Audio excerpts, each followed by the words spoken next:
Did you ever feel shame that you failed? Oh, God. Yeah. Yeah. Let me just stop you there. Yes.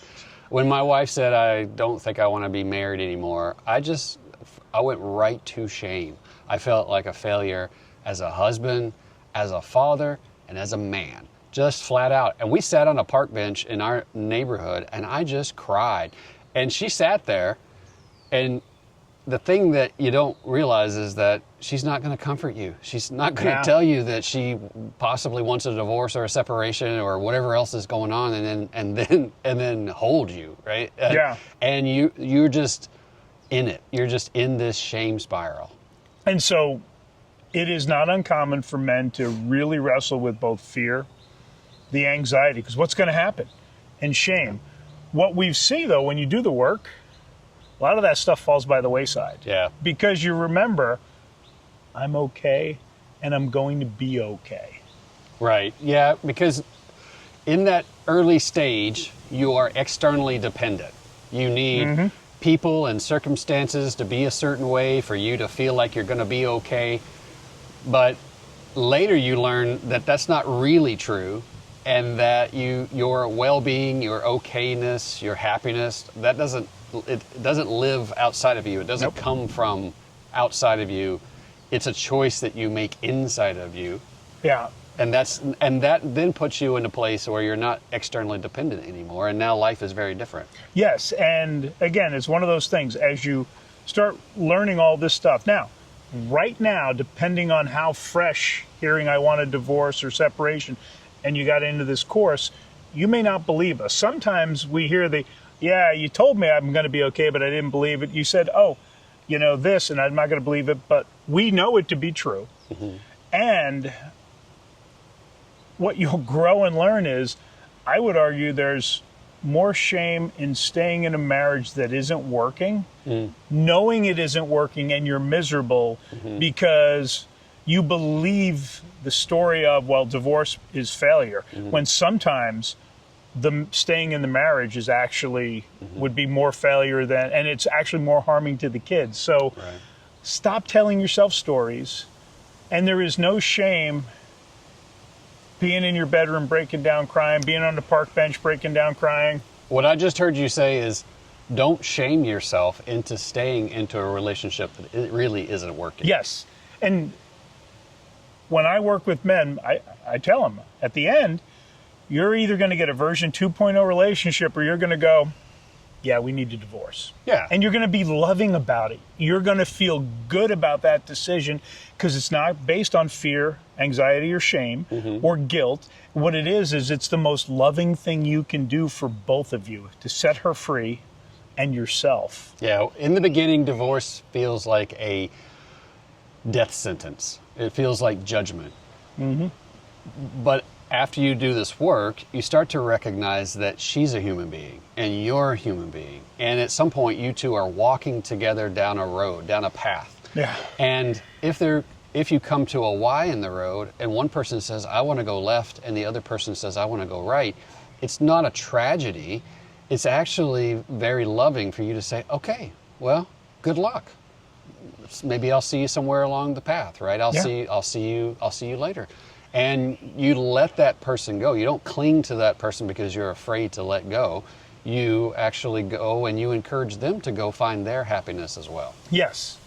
So depending on how much of my story you know, I was like most guys, that first marriage, I was kicked to the curb, is the phrase I use, caught totally off guard. I actually divorced my second wife. It wasn't her fault. She was diagnosed with breast cancer 11 days after we were married. We beat it, okay? And actually had this amazing marriage. And then her ovaries started working, and they said, we need you to have a hysterectomy, or you're 5 times at increased risk for cancer coming back. Well, the doctor said, do it. She did it. And back then, they still were believing the myth that the hormones would increase the cancer risk. So they told her, you don't want to do hormone replacement therapy. And she lovingly became a mannequin. A little bit of a negative focused mannequin. And ultimately, that's how I got into all of this work and ended up becoming a coach. I worked with Coach Steve, And I finally got to the point where lovingly, and I describe it to guys, after the final straw, I was on a plane from Phoenix back to Kansas City, and I remember going, I'm done, in my head. And I was like, when, and literally the next weekend was Mother's Day. And I was like, I'm not going to do it this week. That just seemed like, it just didn't sit right. And then the following week, asked for a divorce. We give a version of ourselves to the people in our life, right? We're either happy, calm, confident, pleased with ourselves, right? Loving life. Or there's this version of ourselves that we're like, this just isn't working for me. I don't like this. This isn't, you want the person to be different. You want the situation, the circumstances to be different. And that puts you in a place where you're just miserable. Now you're just shaming yourself into being in a relationship and giving a version of yourself to someone that's not the best version of you. Yeah. And we actually had an amicable divorce. A lot of people don't realize that's possible. We didn't have children together, so that obviously made it easier. There was just a division of some assets. And so it was the most loving thing I could do for her. It was the most loving thing I could do for myself. And I do not regret it for a single second, because I worked on trying to save the marriage, save myself for close to 2 years before I got to that point. I was somewhere 18 plus months, but I don't regret that, because I didn't want it to be rushed, knee-jerked. If I could help her find her way, while I was working on myself, and then finally I was like, okay, I'm here, she's here, and she's choosing to stay here. And it was no longer compatible. And like I said, it was the most loving thing I could do for all of us. So don't think staying in is some sort of noble thing, and understand it actually could be damaging for the children, more so than divorce, than two loving co-parents. So, brother, don't shame yourself. You're going to feel fear until you start learning and understanding how things are, what's in your control.